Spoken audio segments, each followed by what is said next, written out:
The Kansas City Chiefs stepped onto the field with dreams of making history, aiming to become the first team to win 3 straight Super Bowls.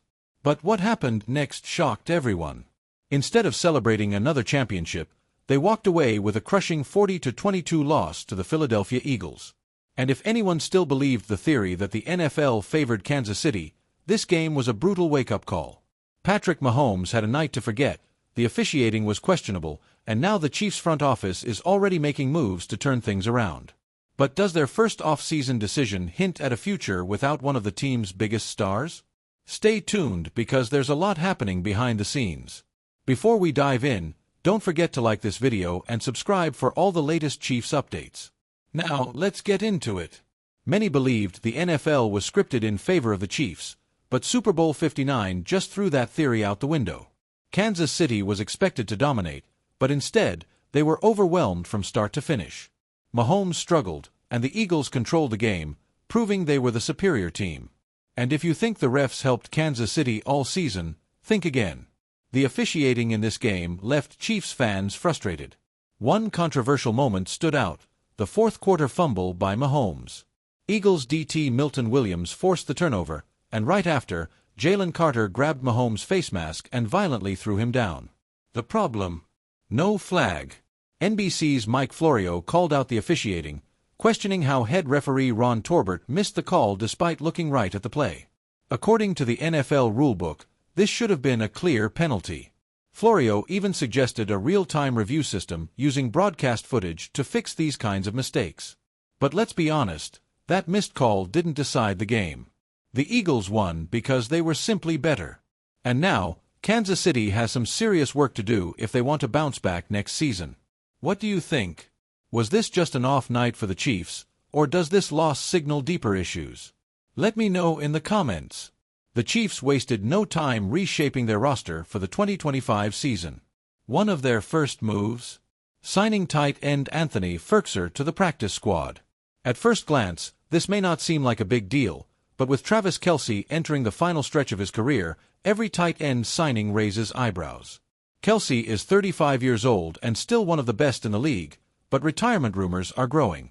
While Firkser isn't a game-changing addition, he adds depth to the tight end room. He's been in the NFL since 2017, playing for multiple teams, including a brief stint with Kansas City back in 2017. Last season, Kelce had 823 yards and 3 touchdowns. Solid numbers, but a decline from his usual dominance. This move alone won't redefine the franchise, but it's clear the Chiefs are preparing for life after Kelce. And with free agency and the draft coming up, expect more big changes soon. Is this signing just a minor adjustment, or does it hint at bigger changes ahead? Let me know your thoughts in the comments. The front office isn't just making small adjustments, they're making a statement. Kansas City just signed 11 players to reserve/future contracts, ensuring depth at key positions. Some familiar names include QB Chris Oladokun, WR's Jason Brownlee, Justin Ross, Tyquan Thornton, T.E. Baylor Cupp, D.L. Siaki IKA, Fabian Lovett Sr., DB's Darius Rush, Eric Scott Jr., S. Dion Bush. But with new faces coming in, tough cuts had to be made. The Chiefs released 7 players, including linebacker Cole Christensen, tight end Anthony Firkser, who was just signed back, and running back Keontae Ingram. These moves show that Kansas City isn't just tweaking the roster, they're preparing for a serious Super Bowl run in 2025. The biggest question Chiefs fans are asking, what's next for Travis Kelce? On his New Heights podcast, Kelce was vague, saying, "I'm just kicking every can into the future, not making any crazy decisions right now." That doesn't sound like someone ready to walk away, but the reality is, retirement is closer than ever. If Kelce does decide to step away, the Chiefs will need to make massive offensive adjustments. Even if he stays, they can't continue to rely on him as the focal point of the passing game. Over the past 2 seasons, Kelce was targeted 254 times. The next closest player, Rashee Rice, had only 131 targets. That's not sustainable. At 35 years old, Kelce just had his first season in 8 years without 1,000 yards.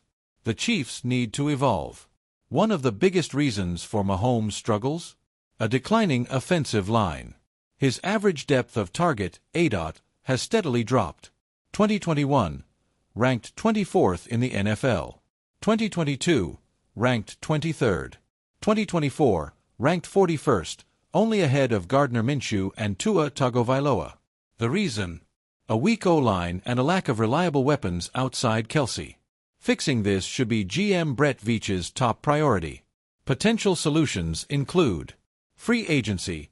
Targets like Andre Dillard, Ronnie Stanley, or Cam Robinson could be options. The draft. Kansas City could use its extra third-round pick from the L'Jarius Sneed trade to move up for a top tackle prospect. This will be crucial if the Chiefs want to return to the Super Bowl next season. So, Chiefs Kingdom, what do you think? Are these moves enough to get Kansas City back on top?